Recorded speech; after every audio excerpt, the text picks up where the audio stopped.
dee leen abonné bàyyi leen seetaan bi nag tey abonné bàyyi leen seetaan bi nag tey abonné te fañ bind abonné muy signal gis naa fa ab baaraam buy def ni kuruj kuruj ku ñëw nga jox lii monsieur le gouverneur su jógee ci réew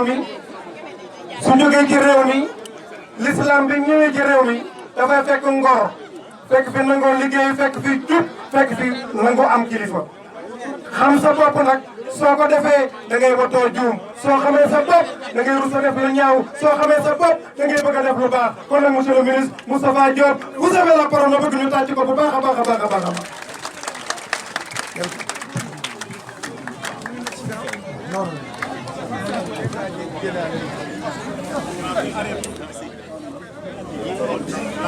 asalaamaaleykum mbokki commune de Ndangalma ñi ngi leen di nuyu di jiital ci nuyoo bi Serigne Abdou Aziz ak famille borom guy gi yëpp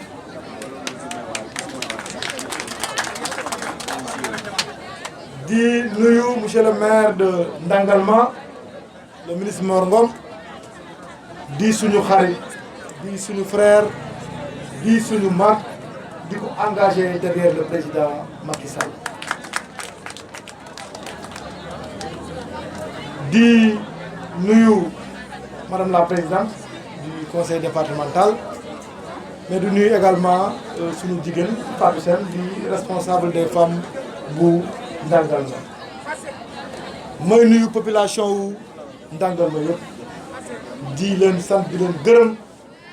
ci accueil chaleureux bi nga xam ne tey defar nañ ñu ko fii man ak délégation bi nga xam ne tey maa ngi ci ànd ak l'ambassadeur du royaume de Belgique ànd ceeg le représentant résident de la BAD ànd ceeg également le représentant résident de l'ONU nga xam ne ñoo ànd ak ñun dina jàppale ci programme partenariat pays ñu ànd ci également ak les autorités administratives le gouverneur le préfet et le sous-préfet seen taxawaay ci mbir mi rafet na trop. ñu wax ne depuis démb ba léegi ñu ngi ci zone centre bi di effectuer benn tournée bi jëm ci li ñuy wax agropole muy ay pôle de développement agro industriel yoo xam ne day lëkkale acteur chaîne de valeur agroalimentaire yi pour ñu mën a assurer suñu sécurité alimentaire mën a bay plus de nos produits agricoles mais ñu transformer leen ci place pour mën a créer koom-koom mais également créer emploi pour ndaw ñi ak mag ñi tey suñu objectif mooy andi suñu l'apport du secteur de l'industrie ci politique d'emploi massif bi nga xam ne son excellence de président Macky Sall lancé na ko pour jëmale ko ndaw ñi ak jigéen ñi filière yi nga xam ne tey moom la ñu war a développé ci goxu agropole centre boobu nga xam ne mi ngi ëmb dëkk yooyu ñuy wax Kaolack Fatick Kaffrine mais également ak Diourbel filière yooyu xorom si la céréale bi la mais également ak gerte gi am na yeneen filière complémentaire yoo xam ne ñu ngi ci biir yoo xam ne lu mel ne ndaamaraas geeg yeneen dañ ko fee war a transformer sur place pour créer emploi ak richesse tey agropole yooyu bu ñu paree dana indi lu tolloog 19200 emplois te filière complémentaire yi emploi indirect yi mu war a créer ñëwaguñ ci donc loolu yaakaar naa ne kon dina créer ay emploi yu takku ci goxu centre bi bu baax a baax te dana booster économie centre bi ba mu mën a gën a dox bu baax a baax a baax a baax a baax a baax tey am nañ mbégte parce que depuis bi ñu commencé tourner ba léegi fépp fu ñu jaar fekk nañ les maires sous l'égide des gouverneurs et des préfets ñu sécuriser foncier bi ba nga xam ne jot nañ délibération yëpp. actuellement benn partie financement bi libre na mooy coopération belge joxe nañu tolloo 22 millions 500 euros enveloppe bi lu ci des BAD ak banque européenne d'investissement ñoo ko war a complété à hauteur de 60 millions de dollars ak 50 millions d'euros donc pratiquement lépp yemb na donc vraiment kon li ci des rek mooy lancer appel d'offres yi commencer liggéey bi ci terrain pour mën a soxali la zone centre kon vraiment ñuy sant di gërëm population Ndangalma bépp di sant autorité administrative gouverneur ak préfet vraiment seen liggéey aussi rafet na ci. ñuy wax également Serigne Abdou Aziz kontaan nañ tam am na mbégte bu baax a baax ci engagement bi mu jël ay suuf yi waajuram jox ko état bi pour état bi mën koo liggéey lépp jëm ci njëriñu askan bi vraiment kontaan nañ ci bu baax a baax dégg na aussi li nga wax nee nga mën nañoo jël lépp ba mu des jumaa ji loolu nag jumaa moom ñëpp xam na ne moom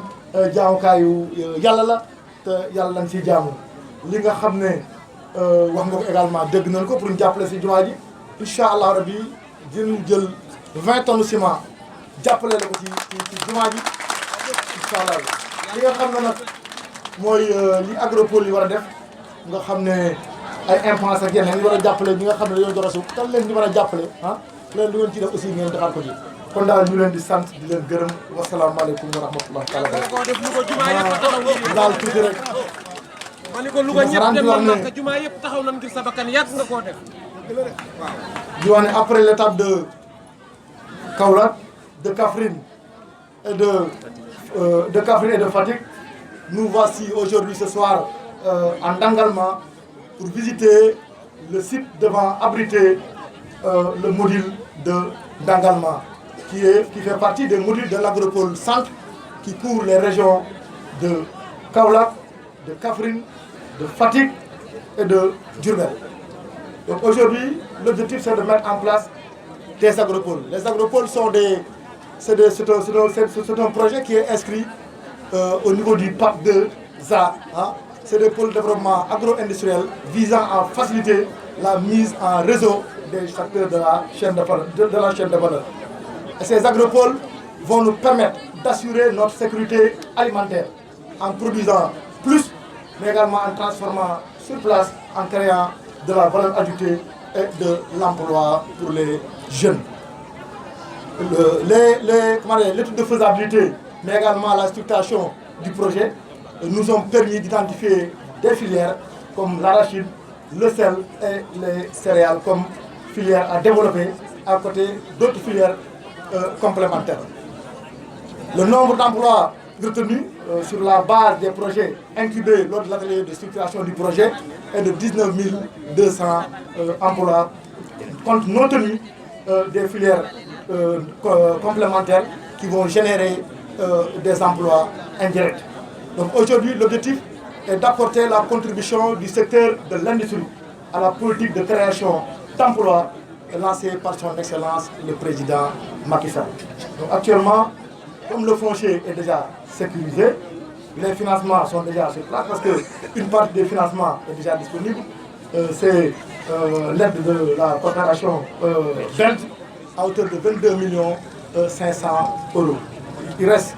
l'enveloppe à compléter par la BAD et la BID, respectivement à hauteur de 60 millions de dollars et 50 millions d'euros. Donc je profite de cette occasion pour remercier les partenaires techniques et financiers, notamment le Royaume du Belgique, l'ONU, la BAD, mais également les autorités administratives et financières, le maire de Dangalma, les chefs religieux et les populations de Dangalma de vouloir bien nous accueillir sur cette terre. Je vous remercie de votre attention. nanu sant Yàlla rek sant Yàlla nanu sant Yàlla rek sant Yàlla